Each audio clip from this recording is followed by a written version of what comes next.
और इन सारे मंदिरों में भगवान की सेवा के लिए 142 पुजारी हैं, समझा? आपके मंदिर के बाहर भिखारी कितने बैठते हो पता है आपको? क्या? भिखारी भिखारी अंदर की 320 मूर्तियां, 142 पुजारी याद है आपको, लेकिन आप ही के मंदिर के बाहर बरसों से कितने भिखारी बैठते हो याद है आपको? मिलॉर्ड, इनके मंदिर के बाहर जो भिखारी बैठते हो उसमें किसी को भी मंदिर के अंदर एंट्री नहीं। अब धूप हो बारिश हो बाहर सड़ते रहने का, अंदर पैर नहीं रखने का। ना मत कहना, ना मत कहना। ये आप ही के मंदिर के पुजारी ने मुझे बताया था। उसने तो मुझे ये भी बताया था महाराज कि कांजी भाई, ये केस अगर आपको जीतना है ना भैया, तो हर सोमवार को आइए। तो मैंने पूछा मिलॉर्ड कि मैं कहाँ हूँ? तो कहते हैं शिव जी के मंदिर में आइए और 1 लोटा दूध चढ़ाइए, फिर देखिए। मैंने बोला ठीक है, ये भी करके देख लेते। तो मिलॉर्ड में पहुंच गया मंडे को दूध का लोटा लेकर। ये लंबी लाइन लगी, सबके सब हाथ में लोटा पकड़ के खड़े हुए थे ऐसे। मैंने सोचा अंदर जरूर कोई दूध पीने वाला होगा, वरना ये सबका जब गधे थोड़ी है जो ऐसे लोटा पकड़ के लाइन में खड़े। मेरा नंबर है, मैं अंदर गया, अंदर कोई नहीं था दूध पीने वाला, कोई नहीं। बीच में वो काला पत्थर पड़ा हुआ था, उसे शिवलिंग कहते हैं मूर्ख। हाँ, शिवलिंग पड़ा हुआ था। और वो पत्थर मिलो, वो पत्थर दूध था। और वो पत्थर के बिल्कुल बगल में से छोटी सी पतली सी नाली में से वो सारा दूध बाहर की ओर जा रहा। मैंने बोला कि यस, बाहर तो कोई खड़ा ही खड़ा होगा दूध पीने वाला। देखा, बाहर भी कोई नहीं था। वो सारा दूध मिलो उस नाली से निकलकर बाहर गटर में जा, टोटल वेस्ट। और वो गटर पर लग के एक भिखारी खड़ा हुआ था, बेचारा 4-5 दिन का भूखा होगा महाराज, भूख के मारे वो कांप रहा था। उसको शायद ये दूध ही पीना था, लेकिन गटर में से कैसे? तो उस भिखारी को मैंने मेरा दूध का लोटा दे दिया और दूध पीकर उसने मुझसे क्या कहा पता है?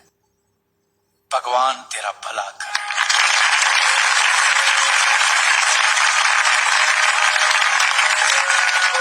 तो मंदिर में आने वाला एक एक इंसान वो पत्थर पे दूध डालने के बजाय किसी गरीब के पेट में डाले तो सबसे ज्यादा पुण्य मिलेगा। नहीं, और हाँ मौलवी साहब, किसी दरगाह पे फूलों की चादर उड़ाने के बजाय किसी नंगे फकीर के बदन पे कपड़ों की चादर उड़ाई जाए ना, तो अल्लाह को बहुत खुशी मिलेगी।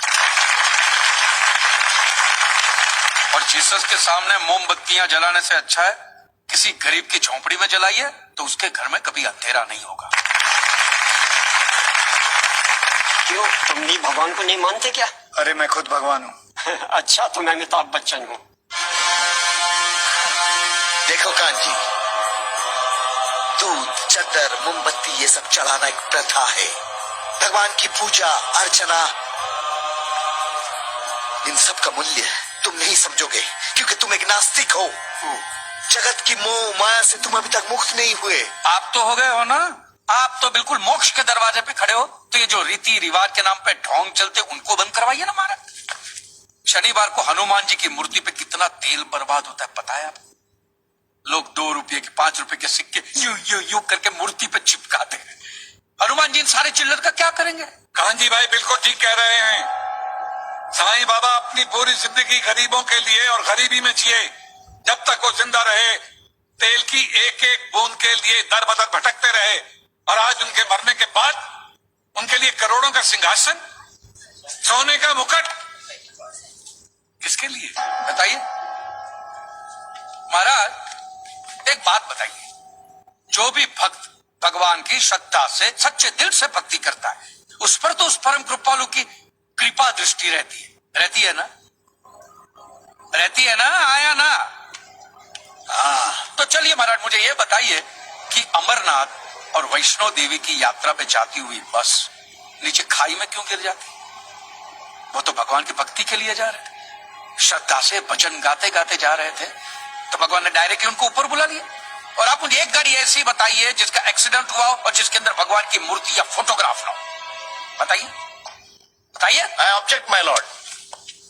फ्रॉम डे वन ये आदमी बातों को यूं गोल गोल घुमा रहा है। मिस्टर कांजी, ये कोई डिबेट नहीं है अच्छे बुरे की, ये कोर्ट है और यहाँ प्रूफ चलता है, और हमारे पास प्रूफ है, इंश्योरेंस पेपर्स पर आपके सिग्नेचर्स। इसलिए लीगली आपको कोई हक नहीं बनता इंश्योरेंस कंपनी से पैसे मांगने। और जहां तक हमारा प्रश्न है, बीमा कंपनी के नियमों को हम नहीं मानते। अगर उन्होंने लिख दिया कि भूकंप जज साहब ने करवाया है, तो क्या जज साहब पैसे देंगे? इसी तरह पॉलिसी में भगवान का नाम लिख देने से भगवान पैसे देने के लिए प्रतिबद्ध नहीं होते। अगर आप चाहते कि भगवान आपके पैसे लौटा दे तो ये प्रूव करो कि ये भूकंप भगवान ने किया है। किया ही है ना। इन राइटिंग है, कहीं लिखा हुआ तुम्हारे पास है? Any proof?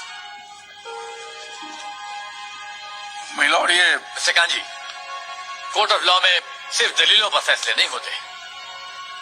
आपकी दलीलें, आपके आर्गुमेंट्स आम जनता के लिए कितने भी वैलिड क्यों ना हो, लेकिन अगर आप उन्हें साबित नहीं कर सकते हैं तो उनका कोई मतलब नहीं। आपके पास कोई सबूत है? You may please proceed. Your honour, इससे पहले कि मिस्टर कांजी अपने तीखे और कटाक्ष भरे व्यूज बिना किसी रेफरेंस प्रदर्शित करें, मैं उनसे पूछना चाहता हूं कि उनके पास कोई प्रूफ है जिससे वो साबित कर सके कि उनकी दुकान भगवान ने गिराई है। मिलॉर्ड, अब जो सवाल मैं पूछने जा रहा हूं उसके लिए मुझे एक ज्ञानी पंडित की जरूरत है। तो आप में से जो भी कोई ज्ञानी पंडित है वो यहाँ पे आए। सिर्फ ज्ञानी है, ज्ञानी। हाँ, आप बैठ जाइए।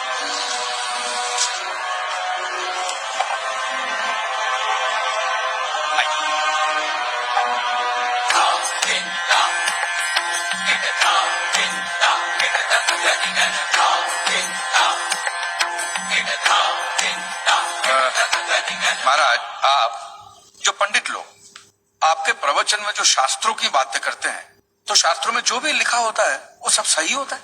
100%। ऐसा कहाँ लिखा है? ये तो आप कह रहे हैं।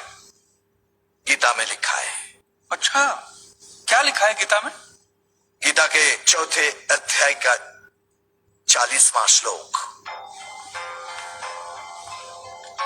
अज्ञस्य अश्रद्धानस्य षष्ठी आत्मा विनश्यति, नायम लोकस्ति न परा न सुखम षष्ठी आत्मना।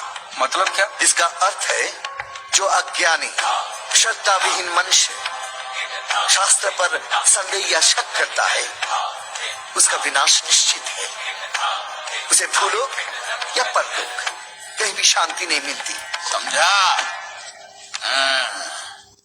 ये बहुत इंटरेस्टिंग आइटम है।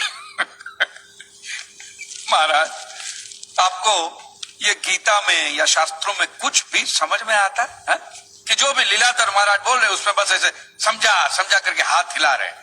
मिलॉर्ड, वो स्कूल में छोटे छोटे बच्चे होते, उनको प्रेयर कभी पूरी याद नहीं रहती, तो बेचारे आंख बंद करके ऐसे करके होंठ हिलाते, वो होंठ हिलाते, ये हाथ हिलाते।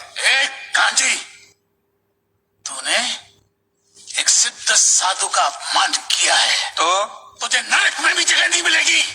कहां से मिलेगी महाराज? आप लोगों ने पहले से ही वहां कुल्ले टिका के रखे हैं।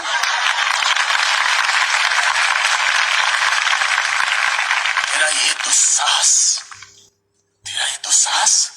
नास्तिक!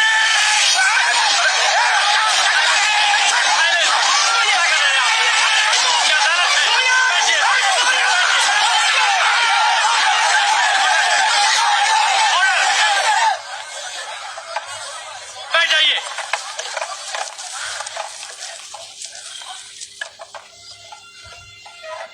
दुखेष्वनुद्विग्न मनः सुखेषु विगत स्पृह वितराग भय क्रोध स्थित धीर मुनि रुच्यते। अध्याय 2 श्लोक 56। अर्थात जिस मनुष्य के लिए सुख और दुख समान अवस्था है, जो भय और क्रोध से मुक्त है, जो स्थिर बुद्धि वाला है ना, वही सिद्ध पुरुष कहलाता है।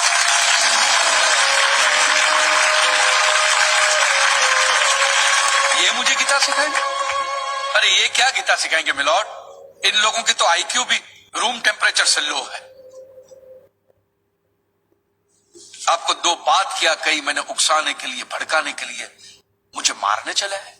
ऐसी है आपकी सिद्धि सिद्धेश्वर। मिस्टर कांजी, उनकी सिद्धि क्या है, कोर्ट का मुद्दा नहीं है। कोर्ट का मुद्दा यह है कि आपकी दुकान किसने गिराई। भगवान ने गिराई है। ये आप फैसला सुना रहे। फैसला सुनाना जज साहब का काम है, आप करें। आपको तो सिर्फ प्रूफ करना है कि उस दिन जो भूकंप आया वो भगवान की वजह से आया था, जो प्रूफ करना इम्पॉसिबल है। Relax relax relax, nothing is impossible.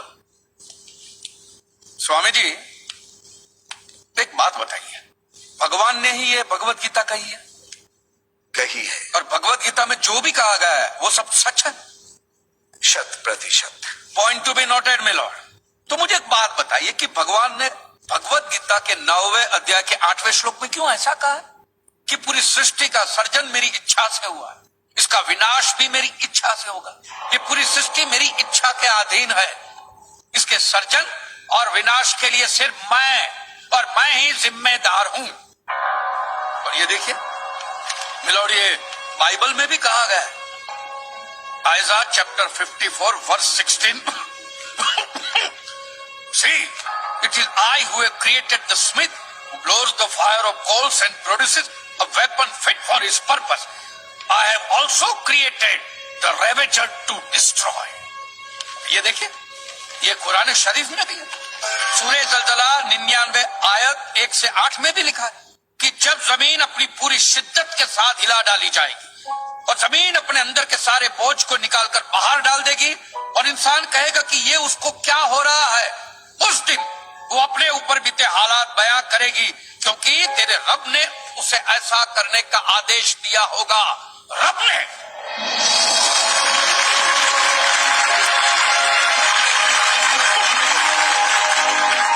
इन सारी बातों का मतलब एक ही होता है मिलो, कि ये भगवान द्वारा किए हुए हुक्म से ही मेरी दुकान गिरी है। मतलब it is an act of God. ये सब ऊपर वाले की करनी है, और मेरे साथ साथ जिन लोगों का नुकसान ऊपर वाले की वजह से हुआ है, उन सब के पैसे भी ऊपर वाला ही देगा।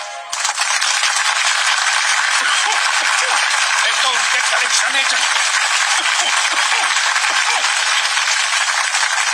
Your honour, mister Kanchi Leeladhar Swami को बातों में फंसा रहे हैं। सत्यता जी, क्या कर रहे हैं आप? अरे बोलने दो, बोलने दो। अगर ये प्रूफ हो जाता है कि भगवान है तो हम लोग पैसा देने से बच जाएंगे। अच्छा, पूरा दोष अब आप हम पर थोपना चाहते हैं। अपनी स्कीम से बचने के लिए आप भगवान का नाम नहीं ले सकते, क्योंकि भगवान पर सिर्फ हमारा कॉपीराइट है। कॉपीराइट? अरे तो क्या बनवा दिए? भगवान आपकी बात का मानोगे? खबरदार, हमारा संप्रदाय तुमको छोड़ेगा नहीं। क्या कर रहे हो? साइलेंस। आज तक तो मिलोट सिर्फ इतना ही सुनने में आया था कि भगवान की आरती होती है, आराधना होती है, यज्ञ वगैरह होते हैं। आज तो ये भी सुनने को मिल रहा है कि भगवान के कॉपीराइट भी होते हैं। भगवान के कॉपीराइट ऊपर वाले की ब्रांड बना दी गई। आज मुझे विश्वास हो गया है कि भगवान नहीं है, बिल्कुल नहीं है, हो ही नहीं सकता, क्योंकि अगर वो होते तो उसने आप जैसे पाखंडियों को तो कब का उठा लिया होता। मुझे जो करना था